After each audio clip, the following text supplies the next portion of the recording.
ચોખ્ખે ચોખ્ખું જ પીરવવાનું, ડાલડા છે જ નહીં. ઉતરે એને ઉતારવાનું, ન ઉતરે નહીં ઉતારવાનું. હાવું વહુનો જો ડખો ન મટે તો કથાનો કોઈ મતલબ નથી. દેરાણી જેઠાણીનો ડખો ન મટે તો બાપુ કથાનો કોઈ મતલબ નથી. જબરજસ્ત આયોજન કર્યું છે. હું તો અહીંયા આવ્યો, મને બહુ મજા આવી ભાઈ. ખાલી અમે ગાડીએથી હેઠા ઉતર્યા હતા 25 જુવાનિયા મને ફરી વળ્યા. ઘાઘારો અઘારો ઉઘાઘરો. અહીંયા કણે કોઈ હામાં નથી મળતા. અહીંયા અમે કીધું ઓહો ખરેખર. અને એમાંય બાબુ મારા વાઘેલા મારા ભાઈઓ ભાઈ, મારી સાથી ફાટે ખરેખર બાબુ સલામ કરું છું, દિલથી સલામ કરું છું. હું કઈ વખાણ કરવા નથી આવ્યો, વખાણ કરવાનો મારો ધંધોય નથી. પણ બાપુ જ્યારે સત્ય કરતા હોય ને ત્યારે અમને એમ થાય કે અમારે અમારા આંતરડા તોડી નાખી ભલા. બાકી મરી તો જવાનું છે બાપુ. જીવનમાં કંઈક આવું કંઈક કરીને જાય ને જગતને યાદ કરવું પડે. નામ રહંતા ઠકરા નાણા નહીં, રહંત કીર્તિ હુંડા કોટડા કોઈ દી પાડ્યા નહીં પડે. બાપુ હારું કરીને જાવ ને એને જગતને યાદ કરવું પડે. મીઠપ ભરેલા માનવી જદી આ જગ છોડીને જાય, એ કાગા એની કાણું ઘરે ઘરે મંડા હારો માણા હોય. આપણી નાયતનો ન હોય, આપણા ગામનો ન હોય, આપણો હગો ન હોય, પણ બાપુ હૃદયમાં હબાકો આવે ઘરે માણા જેવો માણા વ્યો એને આ દુનિયામાં આવ્યા કહેવાય. બાકી તો બાકરના ખોખા ઘોડે કેટલાય રખડે, કોઈ ઓળખતું નથી રામ. અરે જીવન મળ્યું છે મારા રામ, આનંદ કરી લ્યો, મોજ કરી લ્યો. કાંઈ છે નહીં વાતમાં, કોઈની માથે વજન છે નહીં. લઈને ફરે બધાય મેં કર્યું, મેં કર્યું, મેં કર્યું. મેં ખેતર લીધું, મેં ટ્રેક્ટર લીધું, મેં વાડી કરીને ત્યાં જાવતા લેતા જાજો ને બીજા વાપરજે. અરે વાતમાં કાંઈ છે નહીં, શું ઉપાડા લીધા છે. અરે મોજ કરો. મને તો એમ થાય કે સમય જીવે એવો આવ્યો.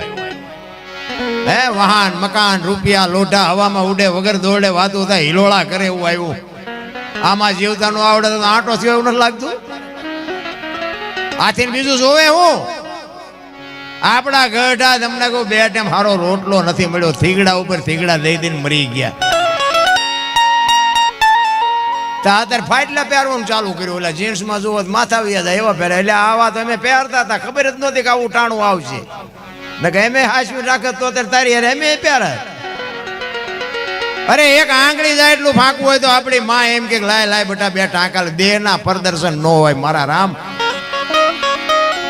એમાં આટલી બધી સંખ્યામાં મારી બહેનો માવડીઓ બેઠી છે, એને તો હું ખાસ કહું, હારી માં વગર બાપુ હારા સંતાન કોઈ દી ન થાય. ધરાવીને ધાનનો નીપજે, ખોડવીને માડું ન હોય, જેળ જકરા નીપજે જેની જનેતા હોથલ હોય, દેહના પ્રદર્શન ન હોય. તમે તો શક્તિ છો મારા બાપ. તમે ધારો તો બાળીને ભસ્મ કરી દો, તાકાત છે તમારામાં. પણ હવે ફેશનમાં જે દી ઉઠાડ્યો છે કોને કહેવું.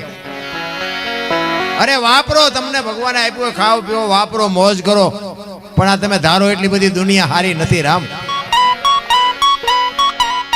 તમે જોવો તો ખરા, ડુંગળીના ભોતરા જેવા કપડા પહેરીને શું જાહેર કરવું છે, શું બાપુ તમારે સાબિત કરવું છે. અરે હું તો બાપુ મને બીજી વાર ન બોલાવો તો મને કાંઈ ફેર નથી પડતો. અને એક બીજી વાત તમને કહી દઉં કે આપણો પ્રોગ્રામ ઉપર હાલતું નથી. મને ભગવાને ન હાચવું એટલું આપ્યું છે. આ તમારા બધાની કૃપા છે, સંતોની કૃપા છે. જમીન જાગીર ને ગાયું ને ભેહું ને ઘોડા ને વાહન ને દીકરા ને મકાન ને કાંઈ ઘટતું નથી. આ તો હું આનંદ કરું છું. હા, ખટારાના ડ્રાઈવર ને તો બાપુ કોઈ પાણી પાય. આ એટલા બધા મને સાંભળો છો, હું મને અહીં ચડાવ્યો છે, મેં તમને પૈસા આપ્યા છે. બાપુ આ મારા મા બાપની કંઈક કમાણી હશે, મારા ગુરુની કંઈક કૃપા હશે કે હું બોલું છું ને તમે સાંભળો છો. હિન્દુસ્તાન બાપુ આખું રખડી આવ્યો છું અને ઝઘડા સિવાય ને બાસવા સિવાય મેં કાંઈ કર્યું નથી. પણ એ હવે સમય નથી. એક તમને એક નોંધ કરજો મારી વાતની. હવે છે ને સમય કલમનો છે, ધોકાનો નથી. તમે કહેશો ને કે મારા દીકરાએ મર્ડર કર્યું, તો કે તમારો દીકરો ક્યાં, કે એ જેલ કાપે છે, 20 વર્ષ જેલમાં ગયો છે, કાપે છે. એમાં તમારી ઇજ્જત નહીં રહે. બાકી ભણાવી ગણાવીને એમ કહો ને કે મારો દીકરો કલેક્ટર છે, કે મારો દીકરો ડોક્ટર છે, કે મારો દીકરો એન્જિનિયર છે ને બાપુ, તો તમારો હોત વજન પડશે. હા, ભણતરનો બાપુ ખાસ જરૂર છે. સમય ઈ છે. અને આપણે બાપુ ક્ષત્રિયમાં તો બધા જાણે છે, મારે શું કહેવાનું હોય આમાં. ભણતરનો જમાનો છે અને બાપુ વ્યસન. જો મેં ખટારો આંક્યો ને, એકેય રાજ્ય મારું જોયા વગરનું બાકી નથી. પણ કોઈ એમ કે આ દરબારે દારૂ પીધો તો પરમાટી ખાધી દીધી, 5 લાખની શરત મારીને આવજો, મારી સાતીમાં ડામ દઈ દેજો, કોઈ પુરવાર કરી દેતો. મારું કુળ કયું, મારું ખાનદાન કયું, મારા મા બાપ કોણ, આનો પાવર ન હોય તો મરી જવાય. ખાવા પીવાનું બાપુ દુનિયામાં ક્યાં છોડું છું? અરે પી પીને જે અમારા બાપુ અહીંયા તમે આય તો તમારે નહીં પીતા હોય, અને પીતા હોય પીજો. જો કે હું તો ના પાડું છું, આ ધંધો કરાય નહીં. હું કઈ મુકાવા નથી આવ્યો આય, પણ ધંધો આ કરાય નહીં. કારણ કે મને ખબર છે કેટલા બરબાદ થઈ ગયા ને. અને તમને વિશ્વાસ ન આવતો સવારે મારી ભેગા બેસી જાઉં, હું તમને દેખાડું કે આટલી જમીન આની પાસે હતી ને અત્યારે આ પરિસ્થિતિ છે એની. ને કે ખટારાના ડ્રાઈવરને બાપુ કોઈ પાણી પાય, ઓગણીમી કોમ કહેવાય, ઓગણીમી. કોઈ ખટારાના ડ્રાઈવરની બાપુ વેલ્યુ નથી. અને અમુક આ પિરિયડમાંથી હું નીકળ્યો છું ને, એટલે હું તમને કહું છું કે આ વ્યસન ન કરાય. અને એક મારો મેઇન મુદ્દો છે ને, એક મા બાપની સેવા કરજો. હા, મા બાપની બાપુ સેવા નહીં કરો ને તો જિંદગીમાં તમે આવા માંડવા ગમે એટલા નાખો, ક્યાંય એનું ફળ ન મળે, એ આપણી ગેરંટી. બસ મારી, હું ગમે ત્યાં પ્રોગ્રામમાં જાઉં ને, મારી આ બે ત્રણ વાતો જ હોય કે વ્યસનથી આઘાર્યો, મા બાપની સેવા કરો, કુટુંબ પરિવારમાં એકતા રાખો, અને જેટલું ભણાય ને જેટલી શક્તિ હોય એટલા છોકરાઓને ભણાવો. બસ બાકી આ મંદિર ને માંડવા ને કથા ને ભજન ને એ બધું જે કંઈ કરો છો એ તો કરતા હોય કરજો, એમાં કોઈ મારી ના નથી. પણ હું એક જ વાત તમને કરું કે આ કથા એવું તમે જુઓ કેટલી બધી અત્યારે હાલે, કથા ને ભજન ને ધૂન ને માંડવા ને પ્રતિષ્ઠા ને ગામ ધુમાડા બંધ જમે. તો હું આટલા બધા બેઠા હું વાત ઈ કહેવા માંગુ છું કે આવડા મોટા ધર્મ કાર્ય જો થતા હોય તો બાપુ આ બગાડ કેમ નથી અટકતો?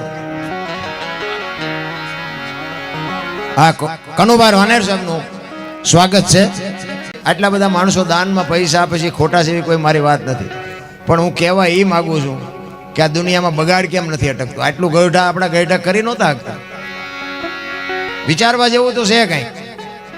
આ બગાડ ન અટકવાનું કારણ શું? કંઈક તો મારી પાસે ઊંધું રંધાતું હોય, નકર કોઈની પાસે કોઈ એવા ખોટા રૂપિયા આવે છે એવી વાત નથી.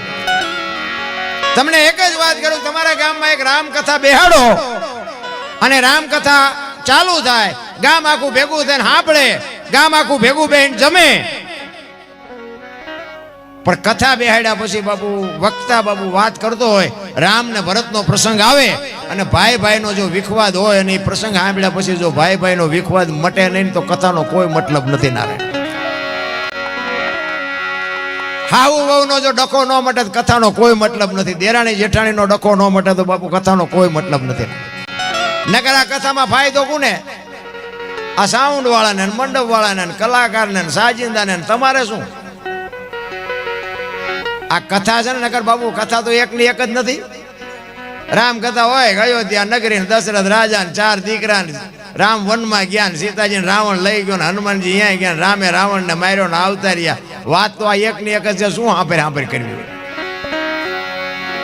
પણ આ તાજું રાખવા માટે બધું બાપુ મહાપુરુષો મથે છે કે આવા દીકરા હોય, આવી દીકરી હોય, આવા મા બાપ હોય, આવા ભાઈઓ હોય.